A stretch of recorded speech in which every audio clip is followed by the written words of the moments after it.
Good afternoon and a very warm welcome to Euromoney's Finances Female, a series of events in which key figures in the industry are sharing with us their expertise on crucial topics around diversity and gender balance. I'm delighted to be joined by one of the most experienced women in finance, Diony Lebot, Deputy CEO of Societe Generale. A short disclaimer, this event is for information purposes only. We're not giving investment or transaction advice. All views expressed on this session are those of the participants, not of Euromoney. All comments are public and on the record, and all content is copyright Euromoney Institutional Investor. So I'd just like to start, Diony, by asking you, looking back on your career, what were the main challenges that you faced getting to the C-suite? Hello, pleased to be here with you. Well, many challenges, as can you imagine, being in this industry in the last 35 years, in periods where very few women were in this industry, and in particular in corporate and investment banking, which is really a very male-dominated industry.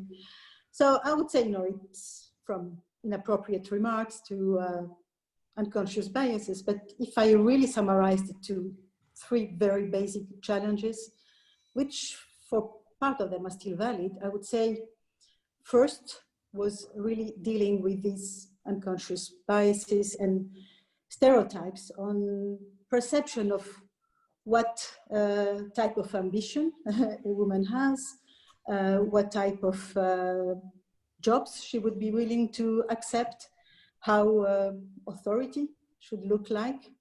And to give you two very concrete examples, I remember in the early days of my career, there was a great job opportunity, which I really, really wanted to have, which was a position in New York. And I was not even considered or offered the position. And when I went to see my boss and say, I really tick all the boxes, he said, well, would it really be possible for your husband to follow you? Yeah. Which was shocking. I think today. And when was this? Can you remember when this was? That was in the 90s, probably 95 so or something. Not like actually that long ago. Well, it's not long ago, but it's really like very long ago, given the progress which was made. And by the way, it happened that in 2007, 10 years later, I was offered the job of CEO of Societe Generale in the Americas. So I would say it's not long ago, but I think there were clear accelerations in the meantime. Absolutely. And this example shows yes. So, maybe a second important challenge, which I would like to highlight, because that I think this one was important and it's more part of working on the biases. But the second one was really dealing with the perception that it was riskier to promote a woman. Because it was not natural. There were no other women in this type of positions. As I said, it was corporate and investment banking. So there was a perception for a man that he would rather tap into the natural talent pool and not take the risk to appoint a woman for the first time in this kind of position. And I was always in business positions, P&L positions. It was really very, very exceptional to see women in this position, let alone running these businesses. So I would say dealing with unconscious bias and dealing with risk were the two key challenges at the time. So given that that was the case, what do you wish you knew then that you know now? Is there anything that if you'd known it at the time would have made it easier for you? Yes, actually, I was fortunate enough actually to learn the lessons quite early in my career, which was, first, dare to ask and dare to be ambitious and let people know that you are willing to take challenges and don't think that people, will just reward you for doing your job. I think it's really a question also of, and I give always this advice to women, working on your career in the same professional and determined way you work in your day-to-day job. So it's really setting yourself objectives, letting people know that you are willing to take challenges, and work towards these objectives. So that means also, second very important advice, willing to take risks, stretch yourself, get out of your comfort zone. I'm always amazed to see, and still the case now, getting better, the difference between men and women when faced with an opportunity, a promotion. Men would always raise their hand, even if they think they have zero chance to get the job, even if they think they don't have all the qualifications, they will raise their hands. And in the end, something will stay. The fact that, okay, I didn't know this guy, now I know him, I know he is willing to take opportunities. And women, on the contrary, even when you offer them the position and a promotion, they spend the first minutes explaining to you why they don't think they're quite ready, they have not done such thing, they don't have all the qualifications. So there is a huge difference in the way men and women approach careers. Men really seeing it as always an opportunity, and men and women seeing it always as a risk and being afraid of not delivering and not achieving. So for me, I mean, really, that was an important thing I would have liked people to tell me, that, dare be yourself, dare to take risks, trust yourself, and let people know that you are willing to take challenges and risks. Are you seeing attitudes changing in younger employees? I mean, are you seeing younger women at the bank being more embracing risk more? Do you think it's a generational thing?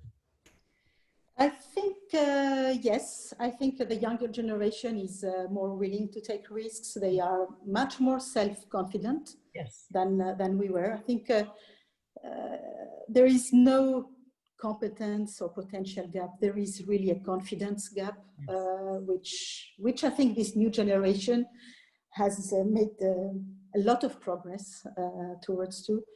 I think all the various support schemes which were put in place, mentoring, developing women, mentoring also men on bias, I think has contributed a lot. There is also the fact that this new generation is always more keen to take chances, to take opportunities, to take risks, because they don't believe that it's preset careers that you are going to spend 40 years in the same job. So they are mentally prepared and also willing to learn, willing to have diverse opportunities. And they don't perceive it as a risk, but rather as an opportunity to learn and grow. So I do see a difference with this younger generation, but unfortunately I still see also some reluctance to join the banking industry. I think it's a very important priority for banks to really be out in campus recruitment, letting know young girls that there are great opportunities for them. There is also some gap in terms of sourcing from engineer schools. Some cases, these are very technical jobs. So I think there is something to be done at an early stage. But really attracting more women in the industry is really key, and showing them that there are great opportunities and that they can really be successful. And having role models, having more and more women getting to the top positions. I mean, Jane Fraser being the first woman to run a big Wall Street bank. I'm so happy about this. But I really hope that one day it just gets unnoticed that a woman gets to this type of position.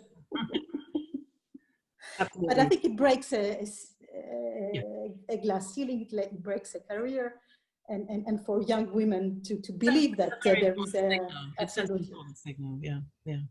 I mean, given what's happened this year and the move towards remote working and all the disruption that there has been, what do you think that the sort of long-term impacts on these issues of gender balance and attracting women into the industry will be from the move towards remote working? Do you think it helps or hinders progress? Actually, like in all situations where you have a crisis, I think you have both. I think you have an opportunity and you also have a few risks which we have to be mindful of. Yeah.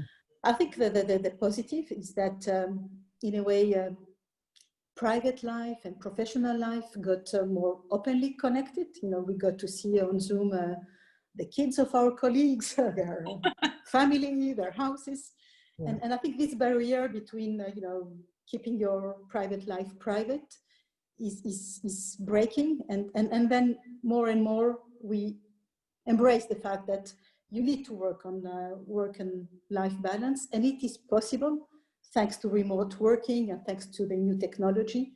And it's okay, you can go back home, take care of your child, and then work remotely afterwards. And I think that's positive. I think the other positive thing is that it has created an environment where solidarity, cooperation, inclusion were extremely important, agility and empowerment also. And these are environments where women tend to be quite at ease with and you know, good at working in this type of environment. Probably the negative is that, as in each crisis, the most exposed and vulnerable people get a little bit more of the exposure and the drawbacks. And maybe the second negative is that, unfortunately, we realized that in this working from home environment, women tended to take more of the burden of you know, schooling at home and parenting at home. So we even heard women saying that they thought we were 20 years back in terms of real backwards. So exactly. So I think it's important to be mindful of that and make sure that you know, we address the obstacles, but also we take this opportunity to accelerate the trend towards you know, a more balanced environment. Do you think it's harder for women in obviously network building and all those important skills you learn in the office are much harder to build these kind of networks when you're at home? Do you think that it is more of a hindrance to women than men, or do you think everybody's equally impacted? Mm-hmm.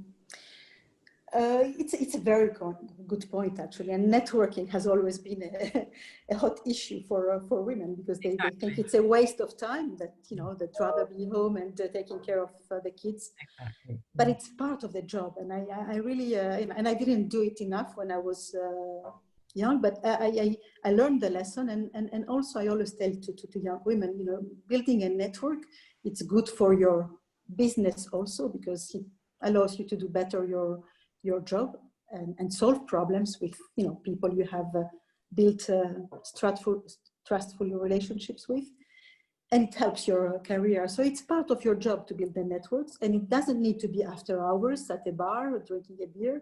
It can be a coffee in the morning, it can be having a lunch, it can be having a Zoom now. And I think to your point, yes, it will facilitate in a way network, because you can, there are many other ways of networking now. And exactly. I mean, within the bank itself, are there any particular policies you'd like to see implemented that will encourage female advancement in this new environment? I think there is not a single solution. I think you need to be very determined, very consistent in everything you do. First of all, you need a very senior level commitment. It comes from the top, and having, you know, at Societe Generale, Frédéric Oudéa and general management team very committed to gender balance allows really to break all the necessary resistance and barriers, but also to implement all the necessary policies. So it's making sure that you embed it in all your HR policies. Of course, equal pay. We have a special dedicated budget for filling gaps when they exist. In hiring, in promotion, in succession planning, we make it compulsory that for each top position, we have at least one woman in the short top list. So it's really important.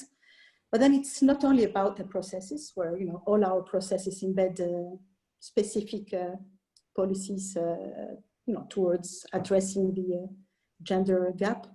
but it's also when decision time comes, you act on your policies. And to my example of succession planning, if there is one woman in the top 3 shortlisted, make sure that when decision time comes, you don't say, well, maybe later, maybe she's not ready, maybe it's not quite the time, but you really act on it.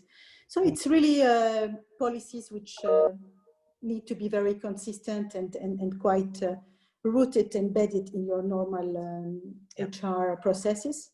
But it's also, I always say, really running it as an important strategic business performance objective. Yeah. So when you have this type of priorities as a strategic business priority, you manage it in a certain way, which is you set quantitative objectives, you put in place all the necessary means, so our processes, you monitor progress, and you hold people accountable for delivering on the objectives. So I know people hate speaking about quotas, so it's not about quotas, but it's really about setting clear objectives and holding people accountable for delivering on them. Right, right. So just as a general impact of the pandemic, can you sort of summarize how what's happened in the last 6 months will change sort of the nature of banking, and within that will change the delivery of the kind of objectives that you're describing? How will this new environment achieve the aims that these kind of policies are designed to meet? I believe that this crisis actually accelerates some very fundamental and structural trends for the banking industry. When we think about it, it's one of the few global crises where the banks are not the problem, but are part of the solution. Yes. And having this in mind creates a special responsibility for banks and accelerates the trend of what I fundamentally believe was already there, which is banks have to play an important role in the transition of our economy to have a model which is more sustainable and more inclusive. It is extremely important, and I think this crisis has just made it very obvious.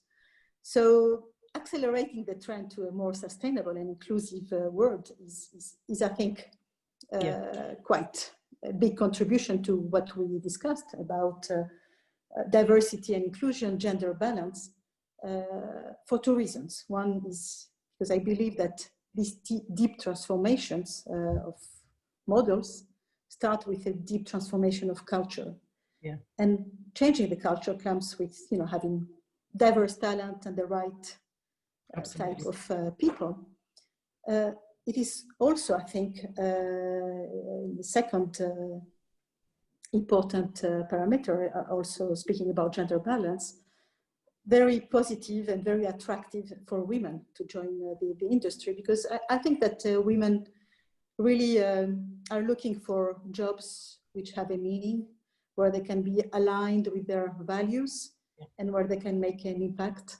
And I think really that in this type of environment, this type of context, they can really have great opportunities in the banking industry, but also be aligned with themselves and have an impact. So it comes from 2 converging trends. One is the industry needs more diversity and really to make sure that it has a diverse and inclusive environment and contribute to the sustainable development of our societies. But also I think women will be attracted to join this type of environment and join the banking industry. So I'm confident, I'm very cautious, but I'm confident that the time has come really for women to have a real opportunities in the banking industry. And it's so important for the banks to look at their hiring policies and their promotion and career advancement policies and make sure that they are tapping into this new reality and the desire to align yourself with those objectives and the need to have a more diverse workforce. And all banks must be very conscious of that and be working to make sure that they can tap into that resource. Absolutely. And I think it's, you know, I mentioned it already. I think this alignment of your goals, your strategy, your processes, but also the culture, really, you know, show that you really mean it. You want a diverse and inclusive environment for everyone to be offered fair opportunities, but also be able to, and we say at Societe Generale, to bring his whole self to work. And it's extremely important because I think to perform in your job, you really need to feel that you are yourself and that you can really be at your best in your job, and that you are going to be given the best opportunities. So indeed, yes, banks have to be very committed, have to be really aligned with this objective and do the right thing. And everybody has a role to play, including associations to promote women. I really believe very much in this ability of, you know, women to help other women. You know, I'm part of Financiel, which is an association which goal is really to promote policies in favor of women in the financial industry with very concrete proposals. And it's, you know, important that policymakers and banks and corporates and associations work hand in hand to reach this objective. And, you know, we will break barriers one after the other. As I said, you have to be very determined and consistent. And you have to use this opportunity of crisis, hopefully one in a lifetime crisis, to accelerate the trend, because I think banks need more women and more diversity. Great. Well, thank you so much. That was a great conversation, and thanks so much for your time and your insight. Well, thank you so much.